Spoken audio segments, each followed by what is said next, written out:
বছরের প্রথম 5 মাসে শীর্ষে দ্য একেনের ব্যবসা। Hi everyone, welcome back to my channel Anjana Banerjee vlogs. বন্ধুরা, তোমাদের সকলকে আমার এই ছোট্ট ইউটিউব চ্যানেলে স্বাগত জানাই। 2 সপ্তাহে আমার বসের জাতীয় স্তরের মাল্টিপ্লেক্সে ব্যবসা প্রায় 1.08 কোটি টাকা। সৃজিত মুখোপাধ্যায় পরিচালিত কিলবিল সোসাইটি ছবিটা জাতীয় মাল্টিপ্লেক্সে ব্যবসা করেছে প্রায় 96 লাখ টাকার। পুরাতন জাতীয় স্তরের মাল্টিপ্লেক্সে 65 লাখ টাকার ব্যবসা করেছে। বেশ ভালো বলা যায়। সত্যি বলতে সত্যি কিছু নেই, প্রায় 55 লাখের ব্যবসা করেছে জাতীয় স্তরের মাল্টিপ্লেক্সে। 2024 ডিসেম্বরে বক্স অফিসে ঝড় তুলেছিল খাদান এবং সন্তান। এর মধ্যে জাতীয় স্তরের মাল্টিপ্লেক্সে খাদান ব্যবসা করেছে 2.83 কোটি টাকার। 2025 বক্স অফিসে নজর কাড়ল দ্য একেন বেনারসি বিভীষিকার ফল। জাতীয় স্তরের মাল্টিপ্লেক্সে এই ছবি প্রথম সপ্তাহে প্রায় 1.25 কোটি টাকার ব্যবসা করেছে, মানে ছবিটা ব্লকবাস্টার। এই রাত তোমার আমার ছবির জাতীয় স্তরের মাল্টিপ্লেক্সে ব্যবসার অঙ্ক 50 লাখের কম। বিনোদিনী ছবিটার সেই নিরিখে অঙ্ক 32 লাখ। এর বাইরে যা ছবি মুক্তি পেয়েছে তার কোনোটাই 20 লাখের অঙ্ক ছুঁতে পারেনি জাতীয় স্তরের মাল্টিপ্লেক্সে।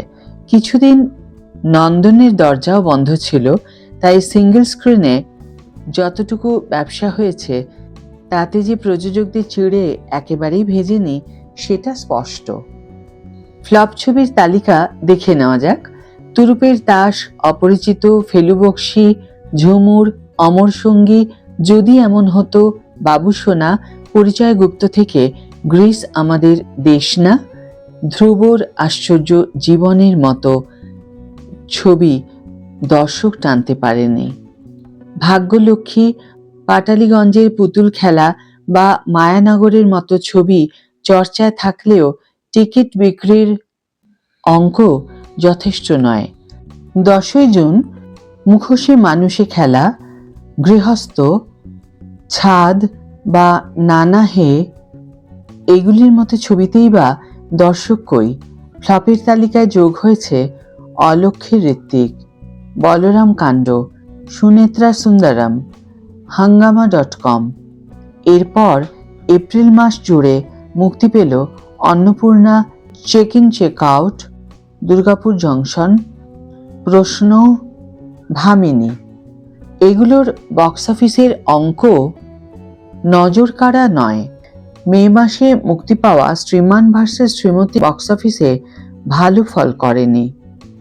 আজকের ভিডিও এখানে শেষ করছি বন্ধুরা। ভিডিওটি যদি ভালো লেগে থাকে তাহলে অবশ্যই একটা ছোট্ট করে লাইক দিও, শেয়ার করো বন্ধুদের সাথে, কমেন্ট করে জানিও তোমাদের মতামত।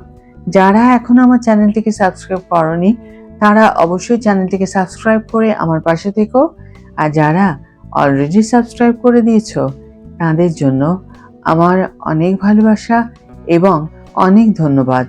আজ তাহলে বিদায় বন্ধু, দেখা হবে পরের ভিডিওতে। ভালো থেকো, সুস্থ থেকো, সঙ্গে থেকো।